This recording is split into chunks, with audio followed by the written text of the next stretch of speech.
Recording in progress. 10, Yeah, we're doing 9, 8, 7, 6, 5, 4, 3, 2, 1, 0. Let's go, let's go, let's go. Let's go, Kim. Okay, let's go. Let's go. Oh, I'm trying to wake up. one.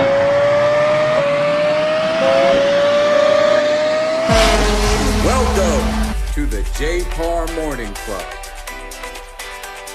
And good morning, JPAR Nation, for this November 16th, 2021.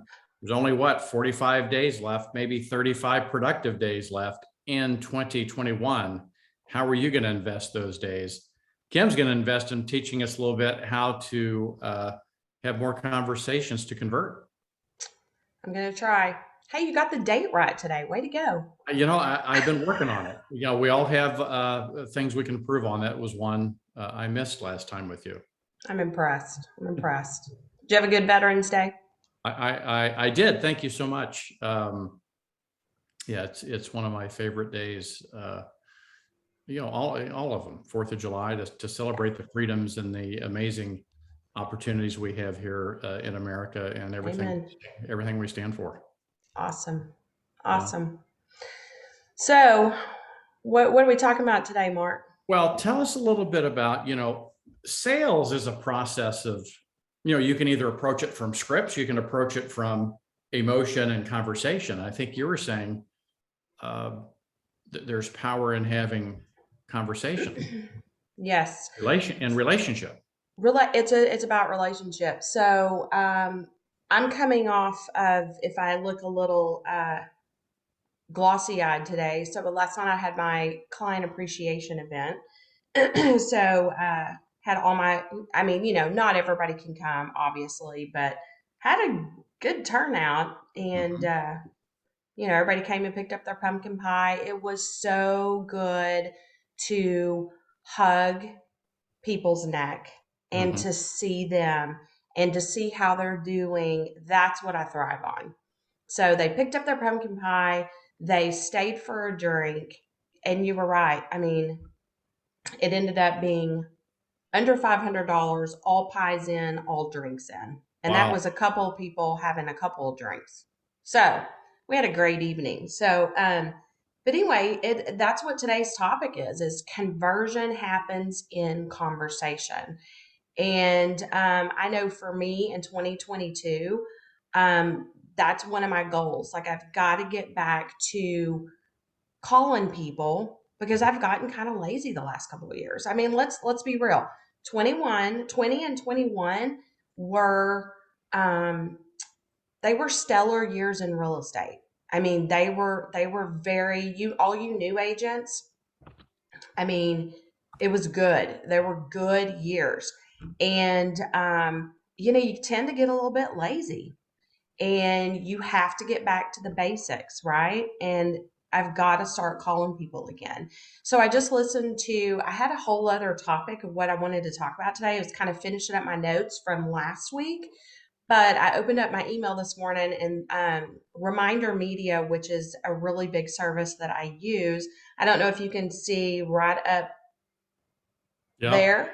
See the magazines. So Reminder Media does the American Lifestyle magazines. I've talked about it every time I'm on with you.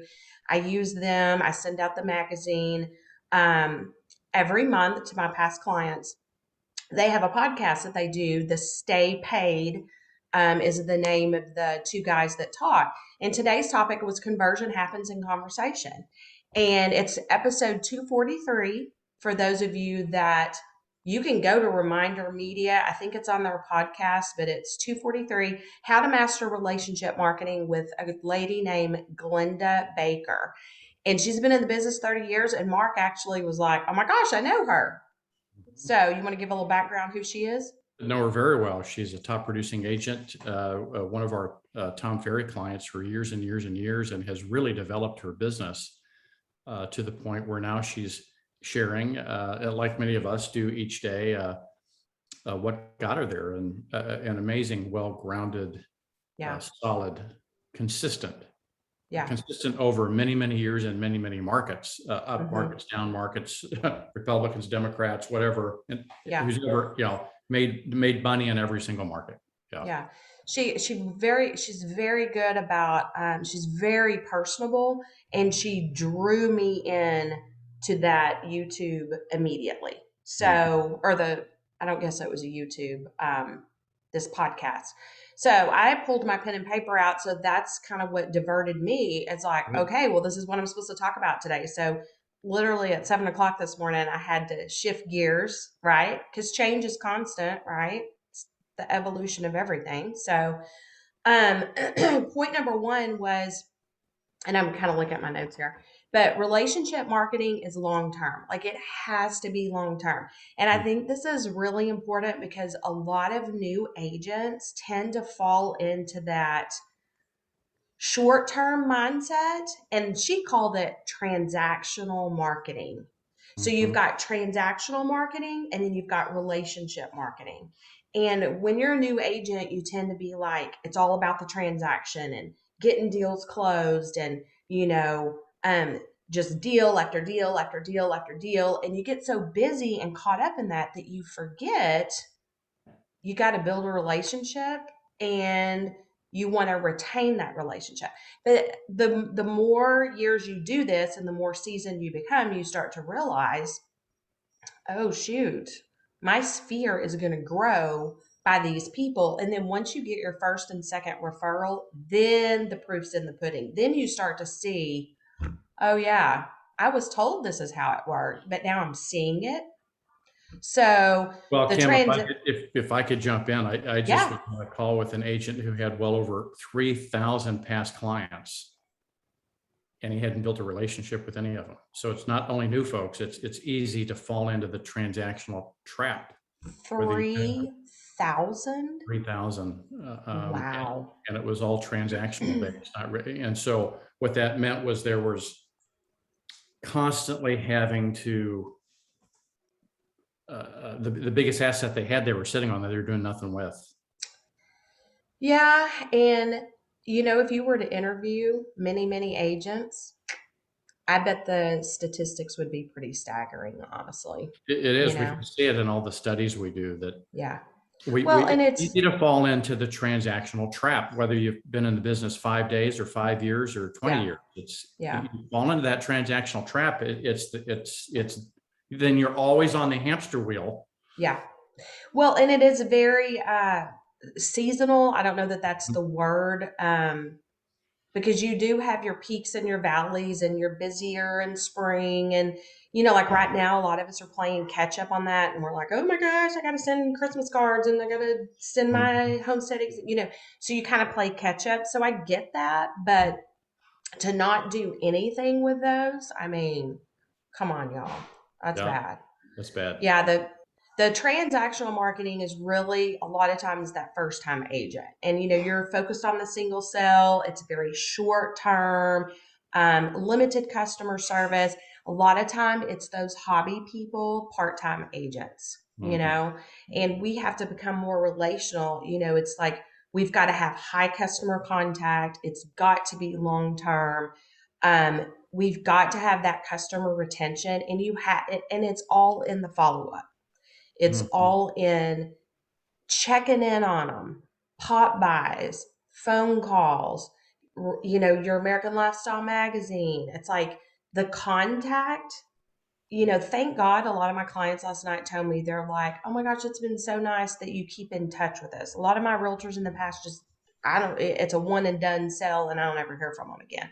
So it was good to hear that I'm doing okay. I could do better. We can always do better. But so the second thing was, relationship marketing depends on consistency. And this bulk here, this number two, for me was pinnacle. So one thing she said she did was, and a lot of you have heard this before, but what I liked is she really broke it down. Um, she broke down how many pop buys, how many calls, and all that. She made an Excel spreadsheet, and she said she made it her goal to call 25 people a week. Okay, sounds like a lot, But she said she took 10 people she knows, 10 people she doesn't know, and 5 people she wants to get to know. And she called them. Now, she said it could be a call, text, or video text. Okay. She said, I may have to leave a message. Some of them, she may not know their number. She may have to do a Facebook message, but you have to reach out. You've got to be intentional, right? I just loved how she broke it down, because a lot of times people are like, who do I call? Well, there you go. 10 people you know, 10 people you don't, and 5 you want to know. The second thing she did 40 pop buys a month. 40. That's a lot. I mean, that's a lot. So, A day, right? One a day plus a few every other day. yeah, I mean, you'd maybe do 10 a week. That kind of breaks it down a little bit. I mean, Mhm. still a lot, but the longer you're in the business, your clientele is going to build up, and you've got more people to add to that list, right? Then every 60 days, this is one of my 2022 goals. Every 60 days, she does a call, text, and a video text to all of her past clients, period. No question. You have to do it. And she said that's when her business escalated. She said once she started reaching out, because it's not about the sale, you're not talking about real estate, you're not talking about, it's more about on that Excel spreadsheet, you keep a note section of what you talked about last time, or you see on Facebook they're remodeling the kitchen. Perfect.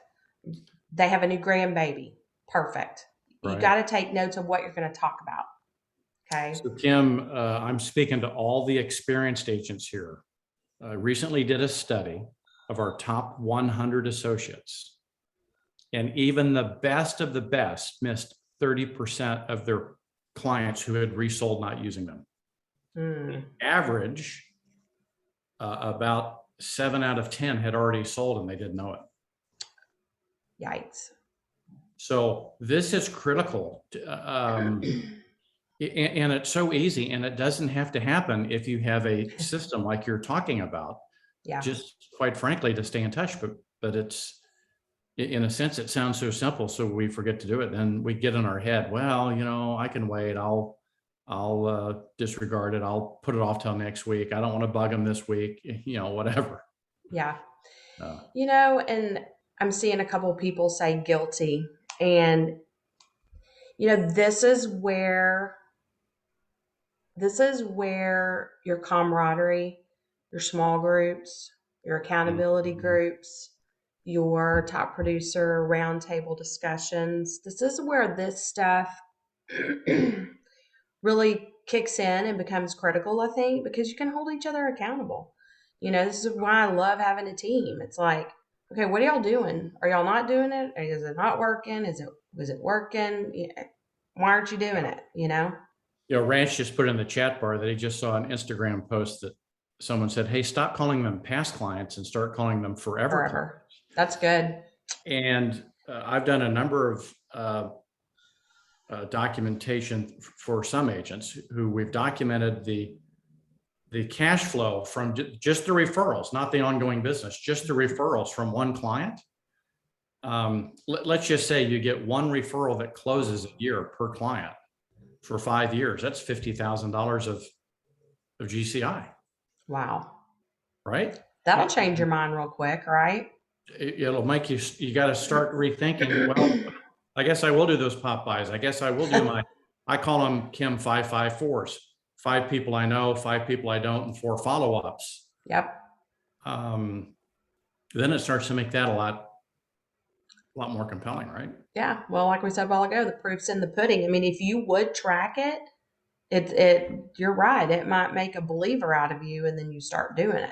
Well, I have the numbers. I went through, at least in the Texas brokerage, I went through every single agent for the entire history of the MLS and showed all the clients they missed. So I have I got the data, and it's scary.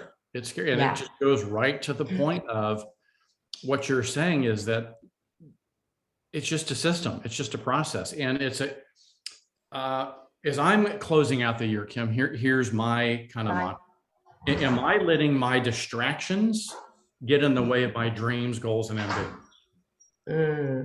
Are my dreams, goals, and ambitions bigger than these daily distractions that take me away from what I know is a money-making activity? Right. Or a relationship building activity that will lead to a money-making activity? Yeah. It's discipline and it's mindset. There we go. And we're all guilty of it, guys. I am not, I struggle just like you. I mean, I'm kind of preaching to the choir here. It's like, okay, a lot of these things I don't do, I used to do, I've gotten away from. So like this is my, I don't have it all together, trust me. But this is my reminder. This is me speaking it out loud. Like I said last time, that's like when you speak it and you confess it in front of people, it's like, okay, you gotta start doing it, right? Or I'm gonna make myself start doing it. You just declared it publicly, so we're going to hold you accountable. You got your built-in accountability group here. Right. Pam Smith That's okay. says she's guilty, and I know what she's going to do about it. She's going to get into action. Mm-hmm. Yep, that's what we do. Okay, so back to this. So her 4 points on the consistency was, making your calls to pop buys and this every 60 days. Social media, she does Facebook, TikTok, and Instagram. Okay, so I'm trying to get back to Facebook. I've been really bad about like doing my lives and stuff. Instagram, I just have them linked. I'm not real good about that. TikTok, oh my gosh, really? And I know what you said beforehand about TikTok. You do have to have a special niche to do that. I don't really know that I want to get on the TikTok thing, but good gosh, it's popular. Yeah, I think you have to decide, look, you have to be you. And look, we have 2 agents in El Paso, younger millennials who have 500,000 followers on TikTok, and that's their gig. They don't do anything else.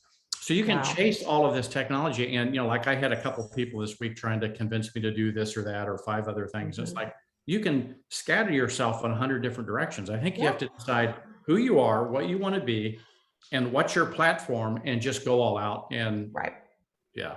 Right.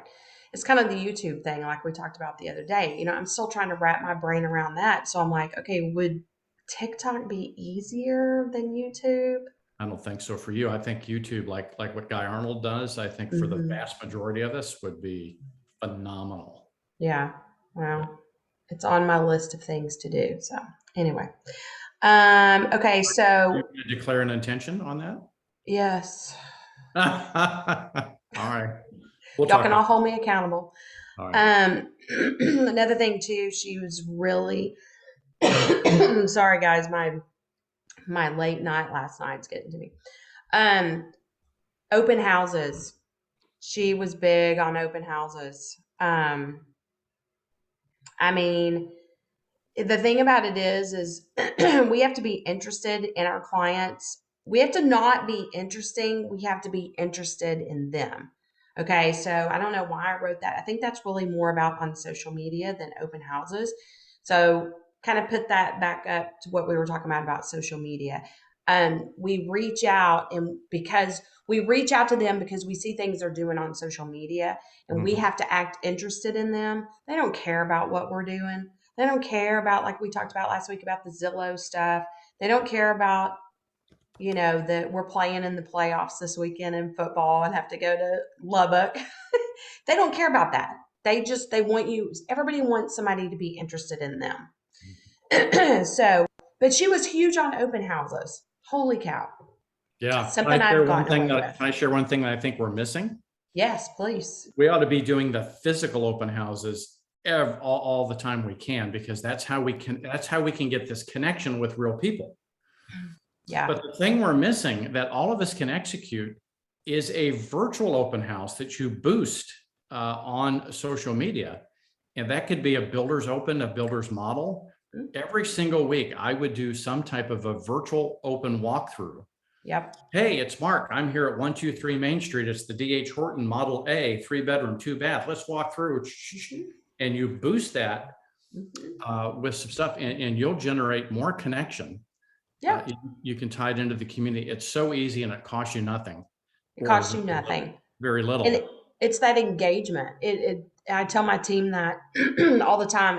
You're looking busy. They don't have to know that it's not everybody thinks it's your listing. right? Or builders open. A lot of the builders Yeah. right now let you do, feature their community. Hey, it's the Absolutely. new, yeah.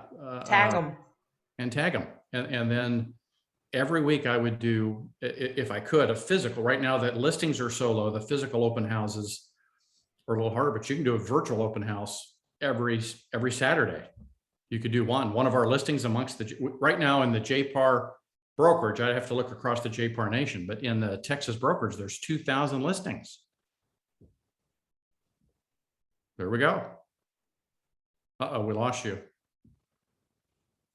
You went. There I am. Sorry, I muted myself. So with the other thing she said she did, like a lot of people do postcards. Okay. I don't know if you spend the money on postcards. She said she does geo farming, but she only finds benefit in the just sold or just listed in her niche area. Okay. So like if I'm doing my neighborhood, I'll only do a postcard because that's proof, right? That's proof that you can sell a house. That's proof that you're working that neighborhood. So I thought that was kind of interesting too. Number 3, because here we are at 8:20 again already. Relationship marketing works best when you follow up with clients and prospects. So follow up's the key, guys, right? You know, I kind of laugh at myself because when I think about calling past clients, I kind of freak out a little bit because it's like, so how's the house? Because it's like, what's the first thing that comes out of their mouth? Well, I had a roof leak. I had to replace the roof. And then all the negative things that happen to the house has to come out. And of course, that's kind of how last night was. It's like, how's the house? Do you love the neighborhood still? How are the neighbors? It's like one guy's like, well, I think I'm going to have to move because the neighbors are crappy. And it's like, oh, well, I'll be glad to run comps for you and sell that house, So, but anyway, it's just kind of funny to me because your first question's always about how's the house? And then you're kind of like, I hate to ask, but you have to ask, right? But a good thing that she said is don't be a hit it and quit it agent. So, because you are replaceable. I mean, how many agents are out there? I had one client tell me last night, she's like, Kim, you're like one of like 20 friends that got their real estate license this year. And I'm like, well, you're here. I'm so glad you're here. I'm glad you're taking your pie home. Thanks for coming, blah, blah, blah. But you have to remember that there's an agent on every corner, it feels like. So you have to remember that I am replaceable, right? So don't be a hit it and quit it. It's not a hit and run. I'm here to stay, right? You're the go-to, you're the fixer. You've got the vendors. You've got to be engaged with all your past clients. Do you have something to say? I feel like you have a story in your head, Mark. Well, you might have missed my post. I did a post recently about there's more agents than there are listings. And what you're talking about is, we're all replaceable. Yeah. And if you're not adding value, if you're not the hub, let's say when that person says, the roof, this, whatever, and you say, hey, my roofer, my baker, my candlestick maker, I've got all these it's like you said, it's all about the deeper the relationship, the more stickiness your business is going to be. No relationship, no stickiness. Yeah, that's true. And you want to be the go-to. Like a lot of my clients are like, oh my gosh, I'm so afraid I'm bothering you. And I'm like, no, I want to be your go-to for everything. Yeah. Comps, appraisal, tax, everything. Vendors need a roofer. Yeah, even the candlestick maker, Jose said. I'll come help you make your candles. I mean, whatever. Yeah. It was funny because there was a group of ladies next to us last night and they were having a big party and we were trying to share a room. There was kind of a little bit of a situation in my venue where I was supposed to have it. And I went up to them and I told them she was like, what are you doing? I'm like, well, I'm having a client appreciation and I'm giving away pies to all my past clients. She goes, so you have to buy a house to get a pie? she was being kind of smart. I'm pretty sure she was drunk, but it was kind of funny because it's like, yeah, do you want to buy a house? Because if you buy a house from me, you will get a pie next year. It was kind I of might funny. even give you 2 pies. Yeah, Now, I will totally give you 2. Do it buy, sell, I'll give you 2.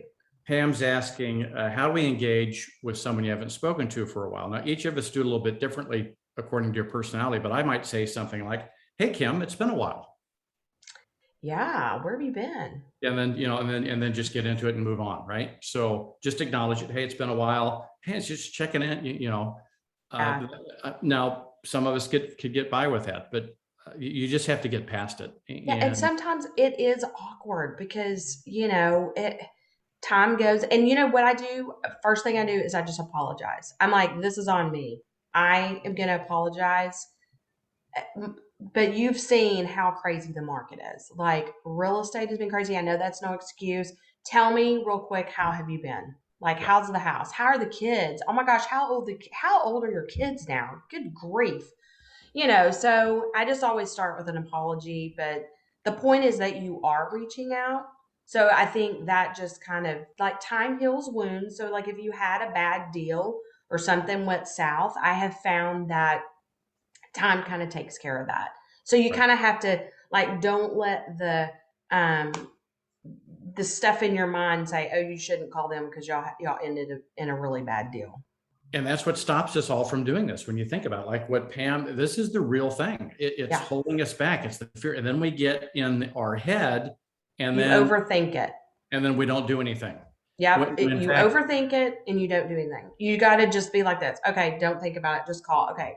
And then you get off the phone. Did y'all like that? My mouse was my phone. But then you get off the phone. It's like, oh my gosh, I'm so glad. That will be the one call that's the best call of the day. Exactly. So, okay, number 4, because I know everybody's got to start their day. Relationship marketing has an ROI grounded in loyalty. Online, this was good. Online leads, which I'm fixing to start buying. So I kind of like, I didn't really want to hear this, but it's true. Online leads are like Match.com. There's no loyalty there. Right. It's like Match.com. I mean, you have to go through 2025 before you get that one. I mean, thank God you get that one, but it's all about building relationships. Just got to build those relationships. And that's it. That's all I got. There's my notes for the day. All right. Well, let's, well, Christine says she had some clients that were difficult, that were mean. I would not consider them past clients. I'd take them off my list. I shouldn't say it this way. I don't work with mean people. I don't work with assholes. You know what? Yeah, there's a lot of truth. Yeah. Yeah, just take them off your list. They're not your people. They're not going to refer you. And they're going to be energy sucking vampires that take your energy. It's just not worth it. So move them aside. There's plenty enough other people that know, like, trust, and love you. Absolutely. Yeah. If you do Buffini, those are like your C's and D's. Like, just take them out of your A/B list. It's not worth it. Yeah, just took them out. So Kim, thanks for sharing. Here's how I would like to wrap up. Here's what I was thinking as you were going through this with Glenda, who's just an amazing sales leader like you are, is sales processes have been around forever. Yet the sales process works best when it comes with a transfer of emotion, a transfer of energy, an actual human connection, a dialogue, not a script. When you and I, Kim, I know that you believe in what you do. And when you believe in what you do, and you know that you solve problems for a profit, that becomes a dialogue, a conversation. When you don't believe in it, it becomes a script. That's so true. It's got to be genuine. And when it's genuine, yes, people, even on the phone, like, they know, is this a sales call? Kim's just looking for a referral. No, I'm not. You can sense it. You can sense it immediately versus a true, like, I almost start every conversation with the thought, how can I help this person, or what can I learn from them? Yeah. Yeah. So you have to be a good listener. Yeah, it's a different mindset. And so all of these things that Kim's talking about today we are the outcome of our behaviors and our actions. We are the outcome. Hey, that may sit hard with some of you this morning. wherever we're at right now, whatever number of transactions we've done, that outcome is a result of our behaviors and our actions. And you have the chance, we have the chance collectively to change that today. Yeah. In the last 45 days of the year. So let's get out and get it done, right? Yep. Truth. 2022. There we go. If you're not going to finish strong in 21, it's okay. Get your Q4 out, get your numbers figured out, break it down, set a goal, put it on the board. You can do it. There you go. Greg says, which I agree with, Thanksgiving, this time of year is kind of the time to reach out to those folks that maybe you've lost touch with. Perfect time. Everyone's a little more gentler, a little more kinder. It has a lot more grace. Hey, Greg, it's been a while. Holidays coming up. Just thought I'd reach out. How was your 2021? You know? Bingo. That's it. Yeah. It's like a perfect end for, I agree. Send a Christmas card and then shoot them a video text and send them a text and, Off you y'all go. can do it. Kim, thank you so much. This was awesome. I always love coming on, Mark. You know that. Here we go. Have fun in Lubbock. I know. Morning. I know. And a lot of you, we are doing that top producer roundtable. I've reached out to a lot of agents Thursday. They're coming to Trophy Club. So if y'all know what I'm talking about or want to know, just reach out to me and I'll send you the information. I'll keep you posted on that one, Mark. All right. We'll talk Go soon. Bobcats. Friday night. Bobcats. There you go. Bye.